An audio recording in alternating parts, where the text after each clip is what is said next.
Hi, let's talk about insomnia with Dr. Robert Exman. Now, Doc, all of us have experienced insomnia at one point or another, or at least we know somebody who has. Sure.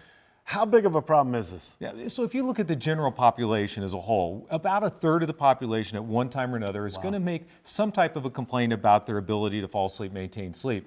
But if you look at the older population, so when I say older, I mean 40 and above, we're suddenly talking about maybe half the population is starting to complain about some type of sleep issue. So we're seeing a lot as they come in to buy mattresses and pillows. So give us a brief description of insomnia. What's going on here physically? Yeah, so we broadly classify it in three different kind of categories. It's that sleep onset. Somebody who says, you know, I just can't fall asleep. Right. But now we have to remember that a lot of times we have customers who come in and say, wow, I fall asleep before my head hits a pillow. I don't have a sleep problem. And we now know that is actually one of the signs of not sleeping very well. It should take about 20 minutes for us to fall asleep if you're well rested. About 20 minutes, 5 minutes plus or minus, but about 20 minutes. And then we have this sleep maintenance issue. It's just I wake up in the middle of the night, can't fall back asleep. Now we all know we wake up. All of us wake up at night, but the awakenings are very short and we just don't remember them. And we know that sleep maintenance insomnia typically happens after about 3 hours of sleep. We get our deep sleep done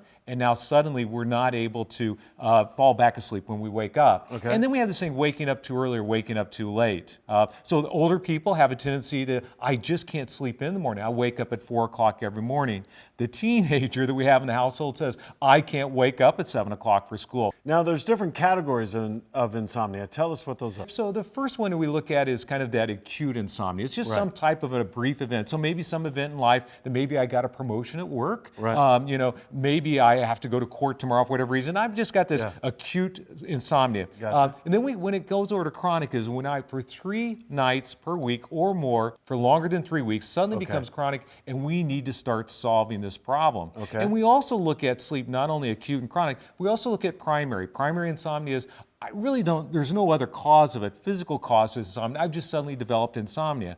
A comorbid insomnia is where I suddenly develop some type of pain or something like that. There's some condition that's causing the insomnia. Okay, so let's talk further about that. What are some of the causes of insomnia? Well, and again, there's a really large, broad category of those. Yeah. But if we think about it, as the older we get, we probably start taking more medications, right? Okay. And as we take medications, a lot of medications used to treat a lot of medical conditions can cause insomnia. Make sure and talk to your doctor about that. Okay. That may be the cause of it. But it may be things like gastric reflux, which a lot of people who have gastric reflux are in there buying mattresses. Listen for that because that is an opportunity for a motion bed. Okay. It could be that you may have chronic pain, like back pain, neck pain, and we know that chronic insomnia can actually cause pain, interestingly enough. Okay. It could be things like maybe working from home suddenly, where now my office is in my home. I'm working late into the night. I've always feels like work is there. It may be parenting. It may be retirement. There's a lot of things that can actually lead to sleep loss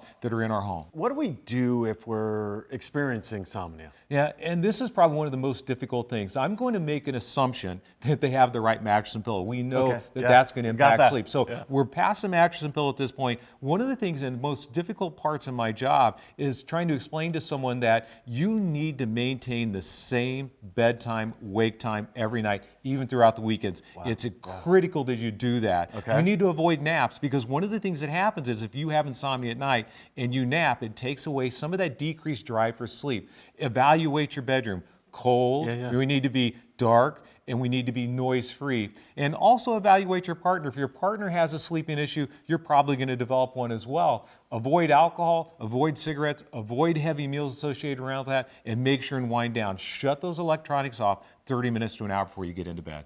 Well, that gives us a good understanding of insomnia and what we can do. Thank you so much for your help. You're welcome.